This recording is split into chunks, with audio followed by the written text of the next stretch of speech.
चलो, नमस्कार दोस्तों, स्वागत है आप सभी का एक बार फिर से अपने इस प्लेटफॉर्म पर। मैं दीपक शर्मा करता हूं आप सभी का स्वागत। आशा है, उम्मीद है आप सभी एकदम बढ़िया होंगे। तो मिशन 2025 काउंटडाउन शुरू हो चुका है, उल्टी गिनतियां शुरू हो चुकी हैं, बिगुल बज चुका है।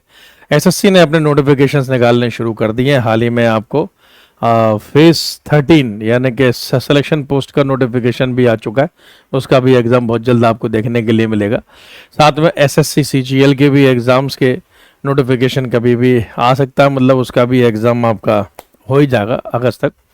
ठीक है, तो ये जो सीरीज आपकी चल रही है क्लास, ये SSC CGL railway Delhi police, आप किसी भी वनडे एग्जाम को टारगेट कर रहे हैं 2025 में हो, और इवन में अगर आपसे बात करूं 2026 में भी हो, तब भी ये क्लास आपके लिए बहुत महत्वपूर्ण है।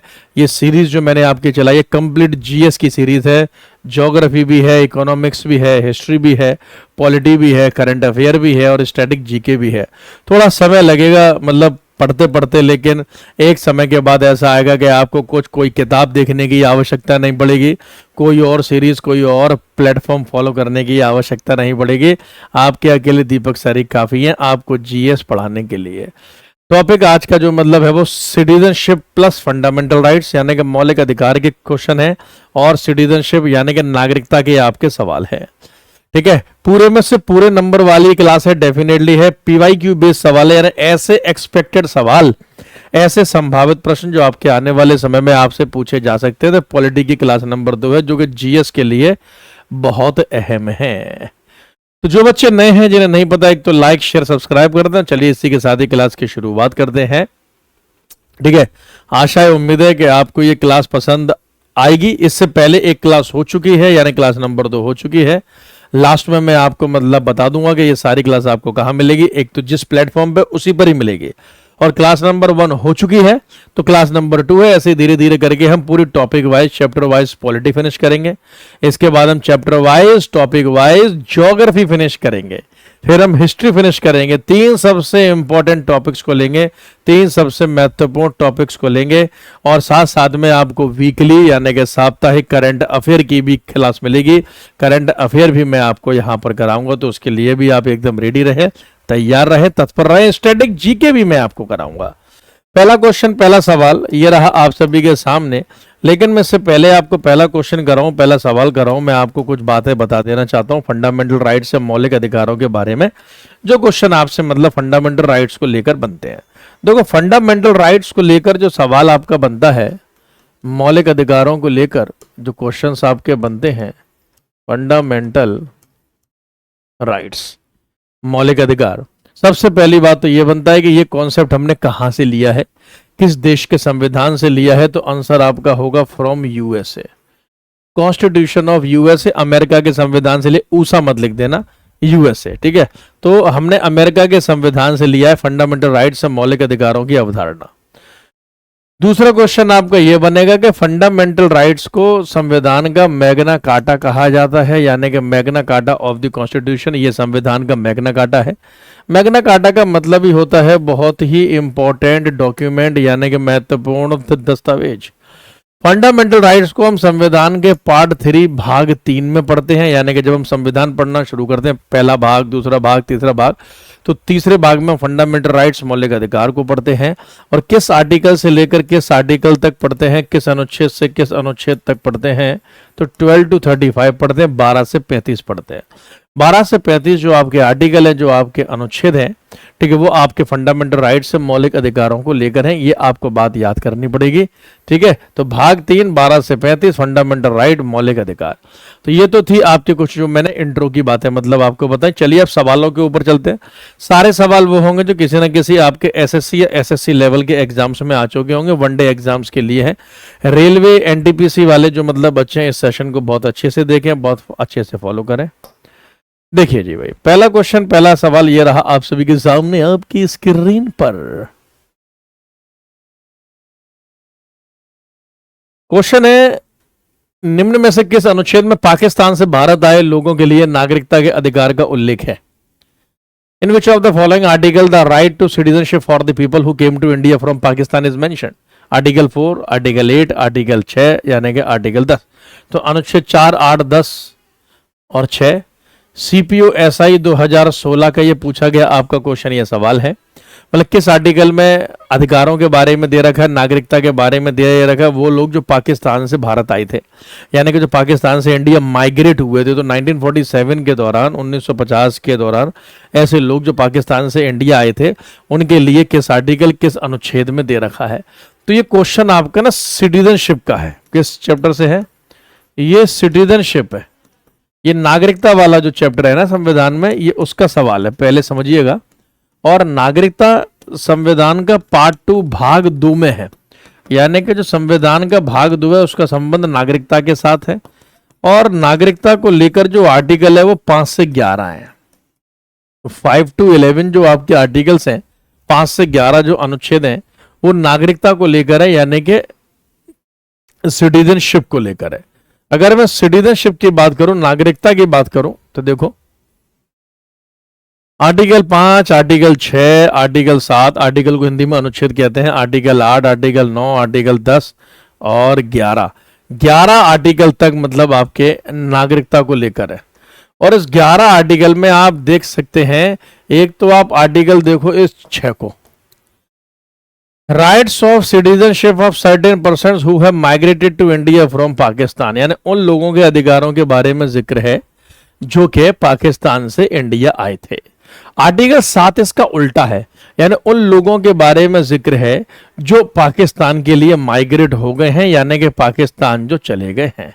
ठीक है, तो आप देखिए इसका आंसर तो आपका हो गया ऑप्शन नंबर सी। अनुच्छेद 6 में दे रखा है, आर्टिकल जो 6 है उसमें मतलब दे रखा है ऐसे लोगों के अधिकारों के बारे में जो कि पाकिस्तान से इंडिया आए थे। यही अगर आर्टिकल 7 पूछ लिया जाता, यानी कि अनुच्छेद 7 पूछ लिया जाता, तो वो हो जाता यानी माइग्रेटेड टू पाकिस्तान, जो पाकिस्तान चले गए, ऐसे लोग, ऐसे व्यक्ति जो पाकिस्तान चले गए, उनके लिए अधिकार है आर्टिकल 7 में। तो 6 और 7 आर्टिकल बहुत महत्वपूर्ण है, आप इन्हें याद कर लेना, ये दोनों के एक दूसरे के पूरक है। तो बहुत सिंपल है याद करने की तरफ। पहले हम उन लोगों के बारे में बात करेंगे जो पाकिस्तान से इंडिया आए, फिर हम उन लोगों के बारे में बात करेंगे जो इंडिया से पाकिस्तान गए हैं। तो इसीलिए पहले आएगा 6 और बाद में आएगा 7। सवाल नंबर 2 देखो, which type of citizenship is provided by the constitution of India, Bharat के संविधान द्वारा किस प्रकार की नागरिकता प्रदान की जाती है? ऑप्शन नंबर ए टेम्परेरी सिटीजनशिप, यानी कि अस्थायी नागरिकता, सिंगल सिटीजनशिप एकल नागरिकता, रीजनल सिटीजनशिप क्षेत्रीय नागरिकता, डुअल सिटीजनशिप यानी दोहरी नागरिकता। इस पर ध्यान दो, एसएससी एमटीएस 2019 का सवाल है ये आपका, और यही क्वेश्चंस आपके कई बार पूछे जाते हैं, रिपीट मोड पर भी मतलब आते हैं। तो भारत में सिंगल सिटीजनशिप है, इंडिया में एकल नागरिकता है, और ये सिंगल सिटीजनशिप का कॉन्सेप्ट हमने from the constitution of UK, UK के संविधान से लिया है। यूके का मतलब है उत्तराखंड नहीं, यूनाइटेड किंगडम। ठीक है, तो ब्रिटेन के संविधान से लिया है। और सिंगल का मतलब होता है कि या तो इंडिया के हो जाओ या किसी और देश के हो जाओ। अगर इंडिया के हो तो किसी और देश के नहीं हो सकते, किसी और देश के हो तो इंडिया के नहीं हो सकते। ये तो भाई वही वाली बात हो, या तो तुम मेरे हो या फिर किसी के नहीं हो, या फिर किसी और के हो तो तुम मेरे नहीं हो, है तो वही वाली बात होगी। अंजलि तुम मुझे भूल जाओ मैं ये हो नहीं, हाँ मैं तुम्हें भूल जाऊं ये हो नहीं सकता, तुम मुझे भूल जाओ ये मैं होने नहीं दूंगा अंजलि। ठीक, सिंगल सिटीजनशिप एकल नागरिकता, चाहिए यही आप याद कर लो। डुअल सिटीजनशिप है जो है ना, वो आपको यूएस से अमेरिका जैसे देशों में देखने के लिए मिल जाती है। सवाल नंबर 3, भारतीय संविधान का कौन सा भाग नागरिकता के बारे में बताता है? Which part of the Indian constitution talks about citizenship, कौन सा भाग नागरिकता के बारे में बताता है? एसएससी एमटीएस 2017 का ये आपका क्वेश्चन है। ठीक है, क्वेश्चन है रिलेवेंट पढ़ो, ये नहीं कि बस नंबर ऑफ क्वेश्चन बहुत कर रहे हो, लेकिन एग्जाम के हिसाब से उनकी रिलेवेंसी है नहीं है, वो अच्छे से अस्तित्व करते हैं नहीं करते हैं, उनके बारे में कितना आपको पढ़ना चाहिए कितना नहीं पढ़ना चाहिए ये तो आपको किसी को पता ही नहीं है। अभी तो मैंने इसका एक्सप्लेनेशन दिया, देखो इस वाले क्वेश्चन में कि नागरिकता संविधान के भाग 2 में है, आर्टिकल 5 से 11 नागरिकता को लेकर है। तो आंसर क्या हो जाएगा आपका? पार्ट 2 यानी कि भाग 2। संविधान का भाग 2 नागरिकता से संबंधित है, वो भी आर्टिकल्स अनुच्छेद 5 to 11, 5 से 11। आर्टिकल्स 5 to 11, 5 से 11 आपके सिटीजनशिप नागरिकता से ही संबंधित हैं। क्वेश्चन नंबर 4 देख लो मेरे बच्चे, बहुत लंबा चौड़ा सवाल है, लेकिन सबसे पहली बात तो परेशान नहीं होना है। एसएससी सीपीओ एसआई का ये क्वेश्चन है, 2017 का है। ठीक है, आप देखो इसमें 3 बातें, कॉलम 1 दे रखा है और फिर कॉलम 2 दे रखा है। कॉलम 1 में वो बात कर रहा है कुछ अधिकारों के बारे में, कुछ नागरिकता के बारे में, ठीक है, कुछ सिटीजनशिप के बारे में, और यहाँ बोल रहा है कि इन्हें आपस में मैच कर दीजिए। जैसे भारतीय नागरिकता को प्राप्त करने का तरीका, how to get Indian citizenship, तो ये ABC जो दे रखा है आपको बताना है इनमें से कौन सा तरीका भारत की नागरिकता प्राप्त करने का हो सकता है। तो भाई पंजीकरण, रजिस्ट्रेशन के आधार पे आप भारत देश की नागरिकता, इनमें से वैसे तो नागरिकता लेने के 5 रास्ते हैं, लेकिन आप नागरिकता को पंजीकरण के आधार पे ले सकते हैं। इसे हम शादी भी लिख सकते हैं कि मैरिज के आधार पर, यानी कि शादी के आधार पर। पंजीकरण, रजिस्ट्रेशन में शादी का आधार भी आपका शामिल है कि शादी के आधार पर आप देश की नागरिकता ले सकते हो। तो ए का तो हो जाएगा सी है, ए का हो जाएगा सी। अब आपको यह देखना है कि 1 का सी, यानी 1 का सी कितने ऑप्शन में, तो 1 का सी या तो ऑप्शन नंबर ए में है, ओ सॉरी, या फिर ऑप्शन नंबर सी में है, यानी कि बी ऑप्शन से हट गया और डी ऑप्शन से हट गया। ठीक है, बी ऑप्शन से हट गया और डी ऑप्शन से हट गया, ये दोनों के दोनों आपके हट गए, या तो ए है या फिर इसका आंसर होगा सी। ठीक है, तो 1 का आंसर आप लगा लो ऑप्शन नंबर सी। ठीक है, फिर आप देखो ये दे रहा है भारतीय नागरिकता को अंत करने का तरीका, how to end Indian citizenship. तो अंत करने का तरीका है on the basis of deprivation, यानी कि वंचित के आधार पर। जैसे कि अगर कोई देश के प्रति गद्दारी की भावना रखता है, देशद्रोही की भावना रखता है, डिसलॉयल्टी की भावना रखता है, तो आप उसे नागरिकता से वंचित कर सकते हैं। फॉर एग्जाम्पल दाऊद इब्राहिम, तो जो दाऊद इब्राहिम था उसे नागरिकता से वंचित कर दिया गया था मुंबई बॉम्ब ब्लास्ट केस में, आपको याद होगा 1993 में इसका नाम आ गया था। तो बी का यानी कि दूसरे का आंसर हो जाएगा ए, तो सेकंड का ए, तो फर्स्ट का सी और सेकंड का ए सिर्फ एक ही ऑप्शन में, ऑप्शन नंबर ए आपका आंसर है, यानी कि सी आंसर नहीं होगा, काट दो। तीसरा आपको देखने की आवश्यकता है ही नहीं। ठीक है, यानी कि तीसरे के लिए एक ही बचा है बी, कि मौलिक अधिकार विधि के तहत समता तथा विधियों के समान संरक्षण, equality under the law and equal protection of the law है, यानी कानून के सामने सब एक समान है, ये हमारा फंडामेंटल राइट, मौलिक अधिकार है। तो फिर तीसरे का आपका हो गया बी। तो अगर मतलब if you have the knowledge, अगर आपने अगर कोई भी सब्जेक्ट चैप्टर वाइज पढ़ा है, टॉपिक वाइज पढ़ा है, स्टेप बाय स्टेप पढ़ा है, तो आपको मुझे लगता है कोई दिक्कत नहीं आएगी। आप आराम से पढ़िए, क्वेश्चन बिल्कुल आराम से होते हैं, सिलेक्शन होता है पढ़ने वालों के ही होते हैं, हर साल होते हैं, लगातार होते हैं। ऐसी कोई मतलब रॉकेट साइंस नहीं है कि हाय तौबा पता नहीं क्या होगा, सिलेक्शन होगा क्या नहीं होगा। अगर आप पढ़ रहे हैं, कर रहे हैं, लगातार कर रहे हैं, तो आपका सिलेक्शन डेफिनेटली होगा, 100% होगा। इसका इंटेलिजेंसी के साथ कोई संबंध नहीं है कि आप कितने इंटेलिजेंट हैं, मायने रखता है कि आप कितने लगातार हैं, कितने रेगुलर हैं, उसके ऊपर डिपेंड करता है। ठीक है, सवाल number 5, which of the following articles of the constitution of India mentions continuance of the rights of citizenship. भारतीय संविधान के किस अनुच्छेद में नागरिकता के अधिकारों की निरंतरता का उल्लेख है, कि नागरिकों को अधिकार लगातार मिलते रहेंगे। ये कौन से अनुच्छेद में लिखा हुआ है? एसएससी CHSL 2021 का क्वेश्चन है, 2021, आर्टिकल 10, 12, 9 और 11। एक इसमें रूट वर्ड आप निकालो, continuance of the rights of citizenship. Continuance, नागरिकों के अधिकारों को लेकर कॉन्टिन्यूएंस यानी कि निरंतरता, ये बात करता है आर्टिकल 10। तो आर्टिकल 12 तो नहीं हो सकता, क्योंकि आर्टिकल 12 तो फंडामेंटल राइट को लेकर, मौलिक अधिकार को लेकर, क्वेश्चन आपसे नागरिकता को लेकर मतलब पूछा जा रहा है। ठीक है, तो आर्टिकल 10 बात करता है कॉन्टिन्यूएंस ऑफ राइट्स को लेकर नागरिकता के। ये देखो, ये आर्टिकल 10 आप देखो, दिखा देते हैं पूरा। आर्टिकल 10 बात करता है continuance of the rights of citizenship, नागरिकता के अधिकारों को लेकर निरंतरता। आर्टिकल जो 11 है वो भी अहम है। 11 आर्टिकल में ये दे रखा है कि पार्लियामेंट अगर चाहे तो नागरिकों के अधिकारों से लेकर चेंज कर सकती है। यानी आर्टिकल 11 में ये लिखा है कि संसद को अधिकार है नागरिकताओं को या नागरिकों के राइट्स या अधिकारों को लेकर। यानी पार्लियामेंट चाहे तो नागरिकों के अधिकारों में छेड़खानी कर सकती है, बदलाव कर सकती है, कम से ज्यादा कर सकती है, ज्यादा से कम कर सकती है। तो आर्टिकल 11 नागरिकों के अधिकारों की बात करता है। आर्टिकल 9 बात करता है persons voluntarily acquiring citizenship of any foreign state not to be citizen. अनुच्छेद 9 ये कहता है कि अगर कोई व्यक्ति किसी विदेशी देश की नागरिकता अपनी इच्छा से प्राप्त कर ले तो इंडिया की नागरिकता ऑटोमेटिकली समाप्त हो जाएगी। ठीक है, तो यानी कि आर्टिकल 9 आपके फॉरेन सिटीजनशिप के बारे में बात करता है।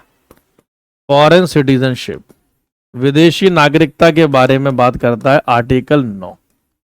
तो क्लास की खूबसूरती यह है कि ये बाइलिंगुअल है। हिंदी और अंग्रेजी माध्यम के बच्चों को हर प्लेटफॉर्म पे भटकने की आवश्यकता नहीं है। आप हिंदी के हों, अंग्रेजी के हों, इंग्लिश के हों, आप इसी प्लेटफॉर्म पर आइए। ठीक है, अपने सर के साथ पढ़िए, प्यार मोहब्बत के साथ पढ़िए। सर के साथ भी नहीं बल्कि बोलूं अपने बड़े भाई के साथ पढ़िए आप। सवाल number 6, dash fundamental rights are recognized by the Indian constitution. मौलिक अधिकार भारतीय संविधान में उल्लेखित हैं। बताओ हमारे संविधान में कितने मौलिक अधिकार उल्लेखित हैं? एसएससी सीएचएसएल 2017 का क्वेश्चन है ये। सीएचएसएल 2017 कितने मौलिक अधिकार में विभाजित है हमारे फंडामेंटल राइट्स? क्या क्लासिफिकेशन कितने कितने मौलिक अधिकार है? 5 हैं, 6 हैं, 7 हैं, 8 हैं। तो हमारे संविधान में मौलिक अधिकार 6 हैं। ठीक है, तो फंडामेंटल राइट्स का जो क्लासिफिकेशन है, जो विभाजन है, वो 5 विचारधाराओं में है। सॉरी, 6 विचारधाराओं में है। 6 कौन कौन से? तो उसके लिए भी एक इमेज देखो आपके लिए लेके आऊं। 6 फंडामेंटल राइट है। देखो, सबसे पहले राइट टू इक्वलिटी, यानी कुछ फंडामेंटल राइट, कुछ मौलिक अधिकार समानता के अधिकार से संबंधित है, जो आर्टिकल 14 से 18 है। कुछ फ्रीडम आजादी से संबंधित हैं, जो 19 से 22 है। कुछ एक्सप्लॉयटेशन को रोकने के लिए अधिकार हैं, शोषण को 23 से 24 है। कुछ रिलीजन यानी कि धर्म की आजादी को लेकर अधिकार है, 25 से 28 है। कुछ कल्चरल एंड एजुकेशनल राइट्स हैं, जो 29 और 30 है। कुछ कॉन्स्टिट्यूशनल रेमेडीज हैं, यानी कि संवैधानिक उपचार हैं, जो आपके अधिकारों का उल्लंघन होता है तो उसे होने से रोकते हैं, जो आर्टिकल 32 है। कहने का मतलब यह है कि अगर मैं आपको इन शॉर्ट बताऊं कि 6 भागों में है, तो पहला तो इक्वलिटी को लेकर है, यानी कुछ आर्टिकल इक्वलिटी को लेकर है, समानता को लेकर है, 14 से 18। हमेशा ना कम से कम शब्दों में अपने नोट्स को सॉल्व करने की कोशिश करा करो। रिवीजन के टाइम पे बहुत आसानी से होगा और आपके दिमाग में कॉन्सेप्ट भी क्लियर होते हुए जाएंगे। जिस हिसाब से एग्जाम होता है उस हिसाब से तैयारी होती है। आप वनडे एग्जाम्स की तैयारी कर रहे हैं तो अप्रोच आपकी वनडे एग्जाम्स के हिसाब से होगी। यही अगर आप सिविल की तैयारी कर रहे होते, आईएएस और पीसीएस की तैयारी कर रहे होते, तो फिर आपकी अप्रोच आईएएस और पीसीएस या फिर सिविल के हिसाब से होती। ठीक है, 14 से 18। दूसरा इसमें जो क्लासिफिकेशन है फ्रीडम्स, कुछ आर्टिकल अधिकारों को लेकर है, आजादी को लेकर है, जो 19 से 22 है, आर्टिकल 1922 है। तीसरी एक्सप्लॉयटेशन को रोकने के लिए है, यानी कि शोषण को रोकने के लिए है, 23 और 24 यानी कि 23, 24। चौथा रिलीजन यानी कि धर्म को लेकर है, धर्म की आजादी को लेकर है, 25 से 28, 25 to 28। पांचवा आप इसमें देख सकते हैं कल्चर और एजुकेशन को लेकर है, यानी कि संस्कृति और शिक्षा को लेकर है। यह आर्टिकल आपका 29 और 30 है। और छठवां लास्ट जो मतलब है वो रेमेडीज को लेकर है, उपचारों को लेकर है, यानी अगर आपके मौलिक अधिकारों का उल्लंघन होता है तो उनका उपचार किया जाएगा, उनकी रक्षा की जाएगी। इसके लिए आर्टिकल 32 है। इस प्रकार से इस समय फंडामेंटल राइट्स, मौलिक अधिकार का क्लासिफिकेशन 6 आइडियोलॉजी में किया गया है ओरिजिनली। अब देखो यहां से 2 क्वेश्चन बनते हैं, अगर मैं आपको बताऊं, ध्यान से समझना इस पोर्शन को। यहां से 2 क्वेश्चन आपके बनते हैं। एक तो वो आपसे पूछेगा जब हमने संविधान अपनाया था, इससे पहले वाली क्लास में मैंने आपको बताया होगा पॉलिटी क्लास 1 में कि 1949 में हमने संविधान अपनाया था। तो अगर कहीं भी लिखा है ओरिजिनली फंडामेंटल राइट्स कितने भागों में बटे हुए थे, तो एग्जामिनर आपसे ये पूछना चाह रहा है कि ओरिजिनल का मतलब 1949 में फंडामेंटल राइट्स आपके कितने भागों में बटे हुए थे। तो 1949 में फंडामेंटल राइट्स का जो आपका डिवीजन था वो आपका 7 भागों में था, यानी 7 प्रकार के फंडामेंटल राइट्स होते थे। आज 2025 चल रहा है प्रेजेंट टाइम में, तो आपके मौलिक अधिकारों का विभाजन 6 में है, यानी कहीं तो -1 हुआ है। इस 7 में से कुछ तो -1 हुआ है, तो वो कौन सा राइट है जो -1 हुआ है? तो -1 वाला है राइट टू प्रॉपर्टी, यानी कि संपत्ति का अधिकार। -1 वाला है राइट टू प्रॉपर्टी, यानी कि संपत्ति का अधिकार। और संपत्ति का अधिकार किस आर्टिकल में होता था? संपत्ति का अधिकार आर्टिकल 31 अनुच्छेद 31 में होता था। कहने का मतलब यह है कि अब आर्टिकल 31 जो है, अनुच्छेद 31 जो है वो रिपील्ड हो चुका है, उसे रद्द किया जा चुका है, उसे हटाया जा चुका है। अब आर्टिकल 31 नहीं है, मतलब कॉन्स्टिट्यूशन में इस समय नहीं है, यानी कि राइट टू प्रॉपर्टी जो है, संपत्ति का अधिकार जो है, वो आज के समय में फंडामेंटल राइट, मौलिक अधिकार नहीं है, बल्कि ये एक प्रकार का लीगल राइट यानी कानूनी अधिकार है। ठीक है, वेरी गुड। अगला question, Which of the following parts of Constitution of India mentions fundamental rights? भारतीय संविधान के निम्नलिखित में से किस भाग में मौलिक अधिकारों का वर्णन है? देखो इस क्वेश्चन का ना कमाल देखो। एसएससी सीएचएसएल 2021 में आया, एसएससी एमटीएस 2017 में आया उससे पहले, और उससे पहले एसएससी एमटीएस में ही 2019 में भी, मतलब उसके बाद आया। तो आप देख सकते हैं 2019 में भी सेम क्वेश्चन है, 17 में भी है, 21 में भी, और इसके बाद भी आया, इससे पहले भी आया। आप इन क्वेश्चंस को सॉल्व करने से ये लगा सकते हैं कितनी मेहनत कर रहा हूं मैं आपके लिए। एक एक क्वेश्चंस को हर शिफ्ट से मतलब उठाया जा रहा है। आप लोग बहुत अच्छे से सीरियसली इनका मतलब फोल्डर बना के रखें, और जीएस बाय दीपक शर्मा के नाम से जो टेलीग्राम है, उस टेलीग्राम को ज्वाइन करें। वहां पर आपको इसकी पीडीएफ पीपीटी सब कुछ देखने के लिए मिलेगी। ठीक है, तो फंडामेंटल राइट्स को लेकर कौन सा भाग है? अभी तो बोला कि संविधान का भाग 3 है जो फंडामेंटल राइट्स से संबंधित है, और भाग 3 को कॉन्स्टिट्यूशन का मैग्ना कार्टा कहा जाता है। इसे हम संविधान का मैग्ना कार्टा कहते हैं मेरे बच्चे। क्या कहते हैं? Magna carta of the constitution. संविधान का मैग्ना कार्टा मतलब वेरी इंपॉर्टेंट डॉक्यूमेंट, बहुत ही महत्वपूर्ण दस्तावेज। और किस आर्टिकल से लेकर किस आर्टिकल तक है भाई ये भाग 3 में? तो आर्टिकल 12 to 35, 12 से 35 फंडामेंटल राइट, मौलिक अधिकारों से संबंधित है। सवाल नंबर 8, आर्टिकल 12 to 35। देखो उसी क्वेश्चन को घुमा फिरा के पूछा गया कि 12 से 35 जो अनुच्छेद हैं वो बताइए संविधान के किस भाग से संबंधित हैं। ये देखो, ये एसएससी सीएचएसएल 2018 में है। इससे पहले आप देखो सीएचएसएल 2021 में क्वेश्चन आया, इसी को थोड़ा चेंज करा गया। एमटीएस 2017 में आया, एमटीएस 2019 में आया। यही क्वेश्चन सेम घुमा फिरा के एसएससी सीएचएसएल 2018 में आया। 12 से 35 कहीं भी पूछ लिए जाए तो फंडामेंटल राइट, और फंडामेंटल राइट का मतलब भाग 3 है, तो ऑप्शन नंबर सी आंसर हो जाएगा। संविधान का पार्ट 3 भाग 3 जो है वो आपके फंडामेंटल राइट से संबंधित है।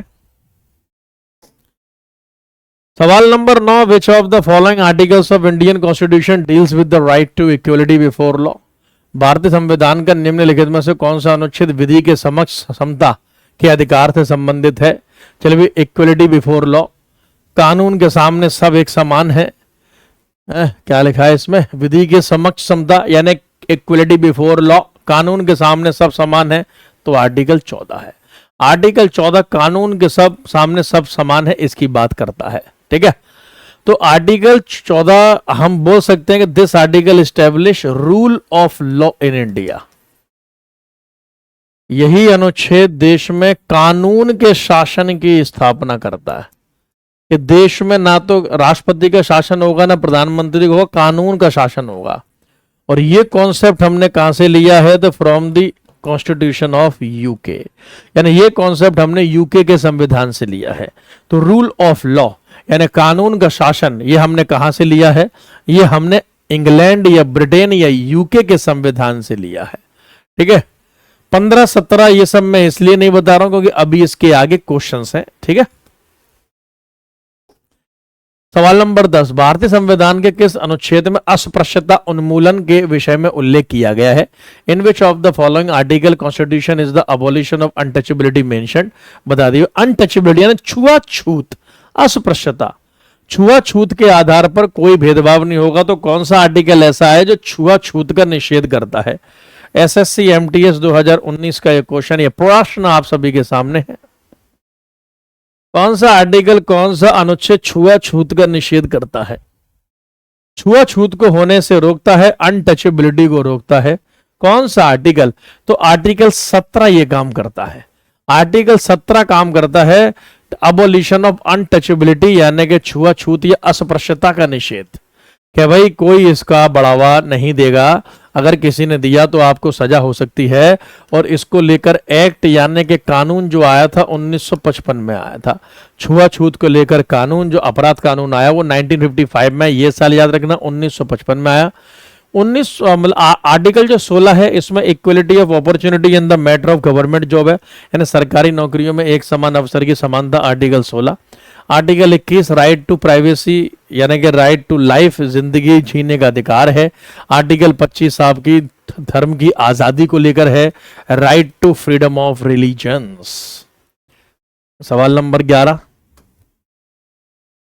विच of the following statement about fundamental rights in India is incorrect?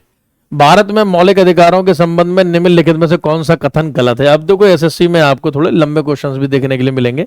ये एसएससी जेई का सवाल है, मैकेनिक परीक्षा जो हुई थी 2021 में, उसका ये क्वेश्चन है। हाँ जी, बताइए कौन सा स्टेटमेंट इनकरेक्ट है? या तो 3 करेक्ट निकाल लो, जो एक रह गया है वो इनकरेक्ट है, या सीधे एक इनकरेक्ट निकाल लो, जो एक रह गया है वो आपका वही आंसर हो जाएगा। चलो पहले इनकरेक्ट निकालते हैं, सॉरी पहले करेक्ट निकालते हैं, तो जो रह जाएगा वो इनकरेक्ट है। और इस बार उल्टा चलते हैं। They are not absolute but qualified, वे निरंकुश नहीं है लेकिन परिमित है। सही बात है, ये तो स्टेटमेंट करेक्ट है। कोई भी फंडामेंटल राइट्स एब्सोल्यूट नहीं है लेकिन क्वालिफाइड है, यानी ये नहीं बोल सकते कि भाई जिस रूप में लिखा है उसी रूप में ही मिलेगा, लेकिन क्वालिफाइड है, मतलब आपके उनके मौलिक अधिकारों का उल्लंघन नहीं होगा। ठीक, तो ये मौलिक अधिकारों के बारे में स्टेटमेंट एकदम सही है। सी देखते हैं, the right to property has been deleted from the list of fundamental right, संपत्ति के अधिकार को मौलिक अधिकारों की सूची से हटा दिया गया। ये स्टेटमेंट भी एकदम करेक्ट है, तो ये भी आंसर नहीं होगा, यस हटाया गया है। और हटाने के लिए जो सी के बारे में बता रहा हूं, 44th अमेंडमेंट हुआ था, यानी 44वां संशोधन के तहत राइट टू प्रॉपर्टी को मौलिक अधिकारों से हटाया गया था 1978 में, 1978 में। और इसी अमेंडमेंट के तहत एक नया आर्टिकल जोड़ा गया था 300A, और 300A में राइट टू प्रॉपर्टी को लीगल राइट बनाया गया, यानी फंडामेंटल राइट से हटाकर कानूनी अधिकार या वैधिक अधिकार बनाया गया, लीगल राइट में बनाया गया। तो सी भी आंसर नहीं होगा क्योंकि वो करेक्ट है। बी देखते हैं, they are defended and guaranteed by the supreme court, वे उच्चतम न्यायालय द्वारा रक्षित और प्रत्याभूत है। एकदम सही बात है, मौलिक अधिकार आपको मिलेंगे ही मिलेंगे, ये गारंटी सुप्रीम कोर्ट देता है। तो ये स्टेटमेंट भी एकदम करेक्ट है, तो ये भी आंसर नहीं हो सकता। आंख बंद करके आंसर लगा लो, ऑप्शन नंबर ए ही होगा। यही एक ऑप्शन बचा है कि दे आर सैक्रोसैंक्ट और परमानेंट, वे उल्लंघनीय या स्थायी हैं। जी नहीं, कोई फंडामेंटल राइट स्थायी नहीं होता, समय के हिसाब से अमेंडमेंट करके आप उसे हटा सकते हैं। जैसे कि देखो, राइट टू प्रॉपर्टी अगर मतलब परमानेंट होता, स्थायी होता, तो फिर ये कभी हटता नहीं। ठीक है, समय के हिसाब से राइट और अधिकार सब आपके चेंज होते हैं। तो option number A fundamental rights को लेके इनकरेक्ट है। ठीक, सवाल number 12, prohibition of discrimination on grounds of religion, race, caste, sex और place of birth comes under which category of fundamental rights in Indian constitution? धर्म, मूल वंश, जाति, लिंग अथवा जन्म स्थान के आधार पर विभेद का प्रतिषेध भारतीय संविधान के मौलिक अधिकारों के किस वर्ग में आता है? ABCD 4 ऑप्शन आपके सामने। आप ये बातें कहीं भी देख लोगे, रिलीजन के आधार पे भेदभाव, धर्म के आधार पर, रेस प्रजाति के आधार पर, कास्ट जाति के आधार पर, सेक्स लिंग के आधार पर, प्लेस ऑफ बर्थ जन्म स्थान के आधार पर, इस प्रकार का भेदभाव किस प्रकार के अधिकार या फंडामेंटल राइट में आता है? तो राइट टू इक्वलिटी में आता है, समानता के अधिकारों में आता है। यानी और वो भी कौन सा आर्टिकल है? तो ये आर्टिकल 15 है संविधान का। आर्टिकल 15 जो है संविधान का, जो अनुच्छेद 15 है, वो जाति के आधार पर भेदभाव, लिंग सेक्स के आधार पर भेदभाव, प्लेस ऑफ बर्थ जन्म स्थान के आधार पर भेदभाव, रिलीजन धर्म के आधार पर भेदभाव, इन सभी प्रकार के भेदभावों को रोकता है। वो किसी भी कीमत पे आपके भेदभावों को रोकता है। इसी को ही हम मतलब कहते हैं आर्टिकल 15, ठीक है ना, डिस्क्रिमिनेशन, प्रोहिबिट द डिस्क्रिमिनेशन, ये किसी भी प्रकार का भेदभाव नहीं होगा।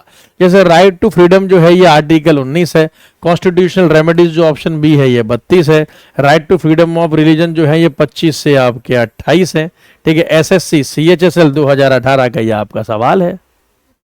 इक्वलिटी के लिए आर्टिकल आपके 14 से 18 है, और 14 से 18 में भी ये जो आपसे बात कर रहा है आर्टिकल 15 की बात कर रहा है।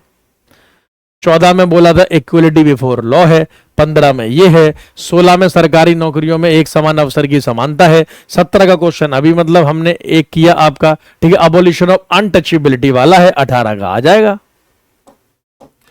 सवाल number 18, which of the following articles of constitution of India deals with the abolition of titles. Bharat के संविधान में निम्नलिखित में से कौन सा अनुच्छेद उपाधियों के उन्मूलन से संबंधित है। आप कोई उपाधि नहीं अपना सकते, आप कोई टाइटल्स नहीं अपना सकते, कौन सा आर्टिकल इसके बारे में जिक्र या बात करता है।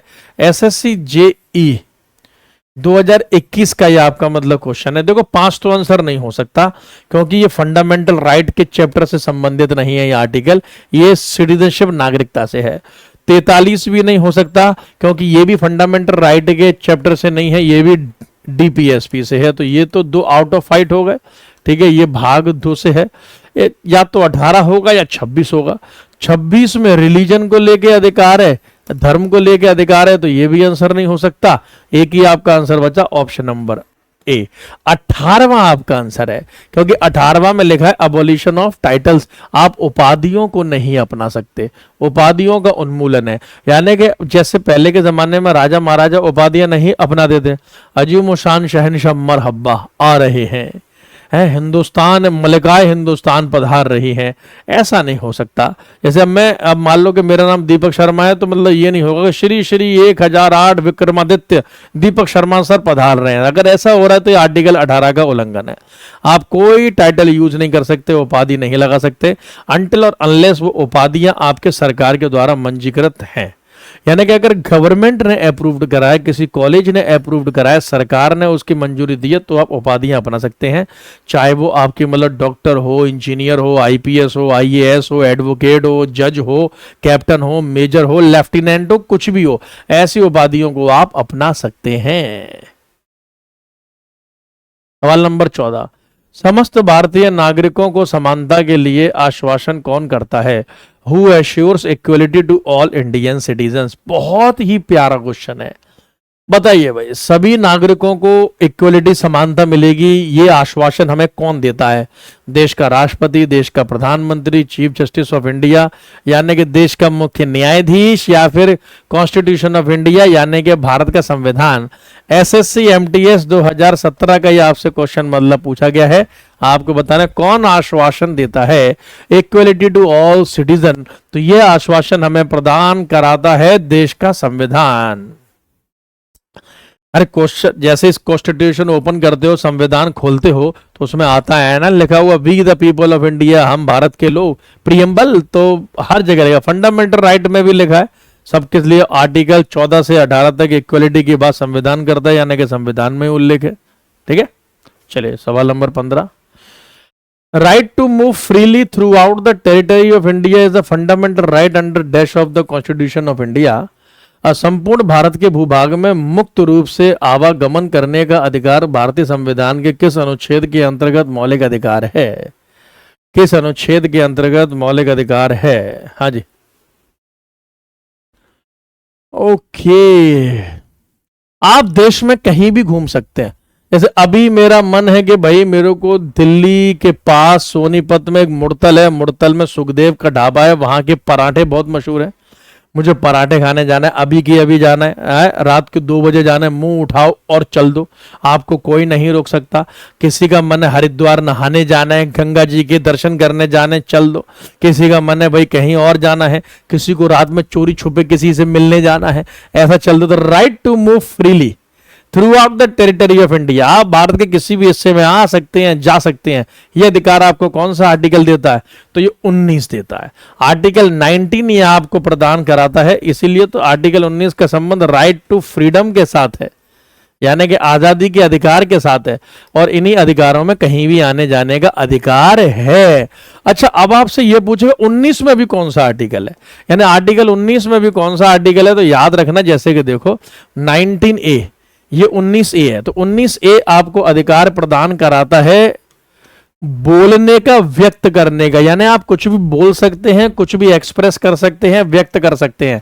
अब कुछ भी बोल सकते हैं का मतलब ये थोड़ी ना कुछ भी बोलोगे, है चौराहे पे खड़े होकर कुछ भी आ रहे तेरी, मतलब ऐसे ऐसे थोड़ी ना भाई, आप कुछ भी नहीं बोल सकते, आप वही बोल सकते जो सामने वाले को सुनने में मीठा लगे, अच्छा लगे, सुंदर लगे। एक्सप्रेशन, इशारा करना, अब ये थोड़ी ना किसी को कुछ भी इशारा कर दोगे, ऐसे तो कोई रास्ते में चल रहा था बोलो बहुत ही अच्छी लग रही हो, ऐसा नहीं है। किसी को भी इशारा नहीं कर सकते और कुछ भी इशारा नहीं कर सकते, आप वही इशारे करेंगे जो सामने वाले को अच्छा फील कराएं। आपकी अगर प्रेमिका है, ठीक है, बीवी है, तो आप अपने हिसाब से इशारा करोगे। कोई बाहर की महिला है तो आप उसके हिसाब से इशारा करोगे। कोई अगर फीमेल स्टूडेंट है, किसी पुरुष को इशारा करेगी तो वो उसके हिसाब से इशारा करेगी भाई, ठीक है। जैसे मैं भी अभी आपको इशारे में पढ़ा रहा हूं कि देखो ऐसे पढ़ लो, वैसे पढ़ लो, लेकिन मैं कुछ भी क्लास में अश्लील इशारा नहीं कर सकता ना, तो ये आर्टिकल 19 का उल्लंघन हो जाएगा। तो आर्टिकल 19 में आपको बोलने और व्यक्त करने की आजादी है, जो हमारे देश में प्रेस और जो मीडिया है उनको इसी आर्टिकल के तहत अधिकार है। कहीं भी आप इकट्ठे हो सकते हैं शांतिपूर्ण तरीके से, ये 19B है। कि आप संगठन की स्थापना कर सकते हैं, 19C है। लेकिन आप right to move freely throughout the territory of India, 19D है, कहीं भी आ जा सकते हैं, जो क्वेश्चन में पूछा जा रहा है। देश में कहीं भी रह सकते हैं, ये 19E है। और आप कोई भी काम कर सकते हैं, ये 19G है। कहने का मतलब ये है कि ये 19 में भी 19D है, यानी कि राइट टू मूव फ्रीली भी आपका 19D है, ठीक है, याद रखना। ये 19D है, आप कहीं भी आए, कहीं भी जाए। तो दो आर्टिकल इसके बहुत अहम है, एक 19D और एक 19A। 19A में बोलने और एक्सप्रेस करने का अधिकार है, स्पीच एंड एक्सप्रेशन का अधिकार आपको दे रखा है, ठीक है, आजादी है। चले भाई, सवाल number 16, right to privacy comes under, निजता का अधिकार किसके अधीन आता है, कौन से आर्टिकल में निजी जिंदगी का अधिकार है? एसएससी सीजीएल 2016 का यह प्रश्न है। देखो 18 में टाइटल्स हैं, उपाधियां हैं, 19 में अभी बोला फ्रीडम है, आजादी है, 20 में डबल जियोपार्डी है, यानी एक ही अपराध के लिए 2 बार सजा नहीं हो सकती। एक ही आर्टिकल बचा, आर्टिकल 21। आर्टिकल 21 आपका राइट टू प्राइवेसी से संबंधित है, निजी जिंदगी के अधिकारों से संबंधित है। आर्टिकल 21 में आपको प्रोटेक्शन ऑफ लाइफ है, यानी राइट टू लाइफ है, जिंदगी को जीने का अधिकार है। आप अपनी जिंदगी को अपने हिसाब से जी सकते हैं, यह आर्टिकल 21 ही है। शादी करने का अधिकार भी आर्टिकल 21 है, और किसी से व्हाट्सएप पे वीडियो कॉल करना है, यह भी राइट टू प्राइवेसी है। आप फोन पे जो बात कर रहे हैं, कोई आपकी बात सुन नहीं सकता, यह भी आपका आर्टिकल 21 यानी कि प्राइवेसी है। आप बाथरूम में कैसे नहा रहे हैं, प्राइवेसी है, यह भी आर्टिकल 21 है। आप अपने घर में क्या कर रहे हैं, ये भी राइट टू प्राइवेसी है। ईमेल पे किससे बात कर रहे हैं भाई, व्हाट्सएप पे किससे चैट कर रहे हैं, इंस्टाग्राम पे किसको वीडियो कॉल कर रहे हैं, सब आपकी राइट टू प्राइवेसी में आता है। को अगर आप 18 साल से ऊपर है तो आपकी राइट टू प्राइवेसी कोई माई का लाल, कोई माई की लाली छेड़ नहीं सकती। यानी कि आर्टिकल 21 आपको बहुत प्रकार के अधिकार प्रदान करता है। अगर यह आर्टिकल ना हो तो आप देश में सांस ना ले पाए, देश छोड़ देंगे। तो आर्टिकल 21 बहुत ही सुंदर आर्टिकल है। इसलिए आर्टिकल 21 और 20, आर्टिकल 20 और 21 आप याद रखना, ये नेशनल इमरजेंसी, राष्ट्रीय आपातकाल में भी नहीं हटाए जा सकते। दो ही आर्टिकल, दो अनुच्छेद ऐसे हैं फंडामेंटल राइट के, मौलिक अधिकारों के, जो किसी भी स्थिति में रद्द नहीं हो सकते, जो किसी भी स्थिति में हट नहीं सकते। 20 और 21। सवाल number 17, who among the following headed the, बहुत अच्छा क्वेश्चन है, 9 जज constitutional bench that declare the right to privacy as a fundamental right. निम्नलिखित में से किसने उस 9 न्यायाधीश की संवैधानिक पीठ का नेतृत्व किया जिसने निजता के अधिकार को मौलिक अधिकार घोषित किया था? एसएससी CHSL 2020 का क्वेश्चन है और ये उस समय करंट अफेयर में भी छाया हुआ था। 2020 के आसपास ये क्वेश्चन करंट अफेयर में भी छाया हुआ था, पॉलिटी में भी है। आर्टिकल तो समझ ही गए होंगे कि आर्टिकल प्राइवेसी की बात हो रही है, तो आर्टिकल 21 की बात हो रही है। तो आर्टिकल 21 में राइट टू प्राइवेसी को, निजता के अधिकार को मौलिक अधिकार किसने घोषित किया था? 9 न्यायाधीशों की एक बेंच बैठी थी, खंडपीठ बैठी थी। उस सुप्रीम कोर्ट की जो बेंच थी उसका कौन सा जज अध्यक्षता हेड था? JS खैर, दीपक मिश्रा, HJ खानिया या TS ठाकुर? आंसर लगाओ, JS खैर होगा इसका। बहुत ही अच्छा क्वेश्चन है, स्टार बनाओ।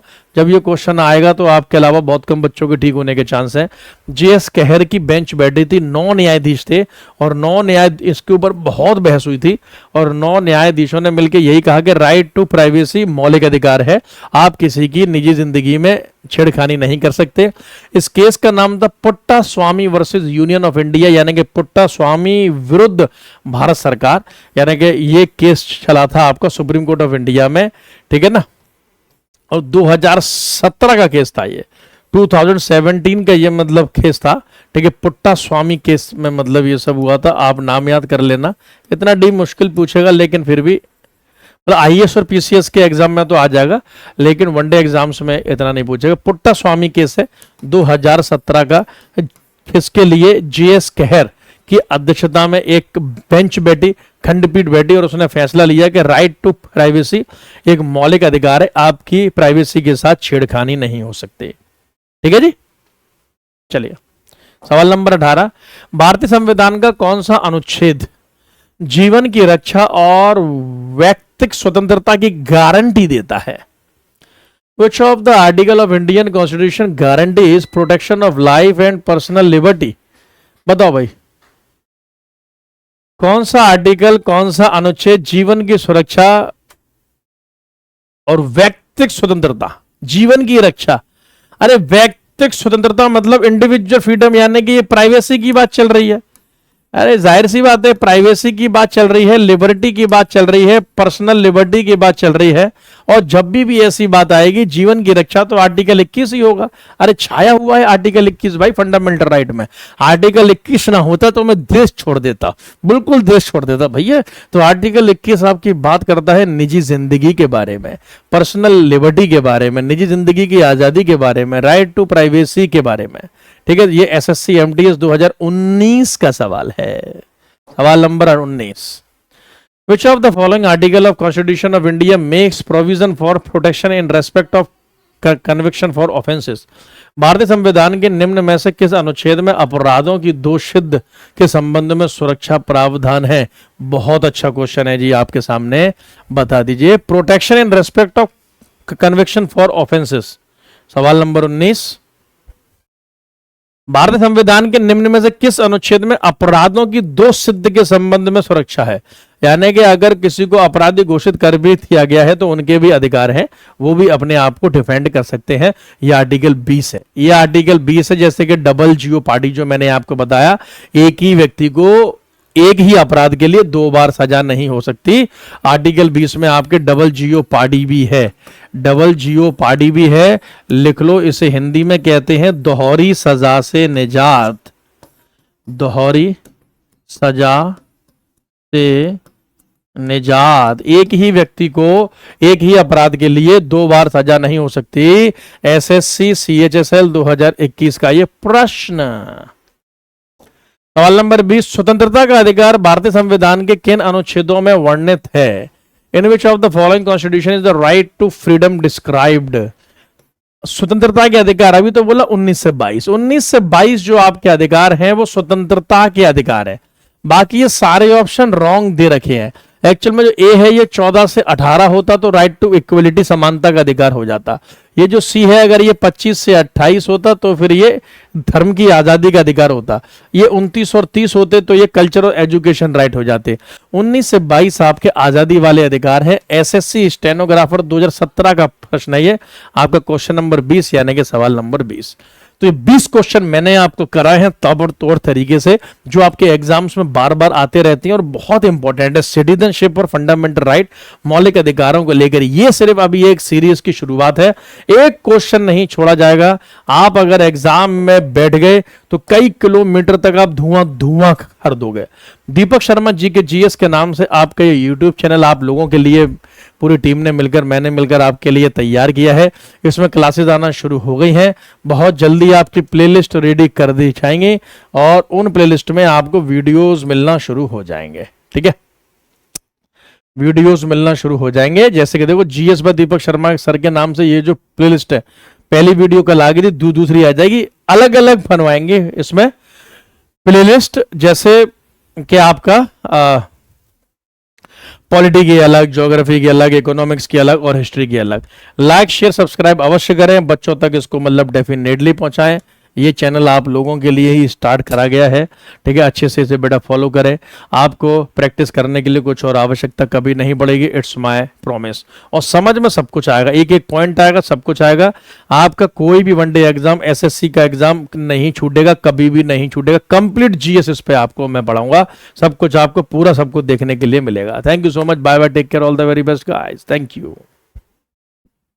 लाइक शेयर करते रहे, टेलीग्राम को ज्वाइन कर लें जीएस बाय दीपक शर्मा के नाम से, वहां पर आपको पीडीएफ मिल जाएगी। ठीक है, थैंक यू गाइस।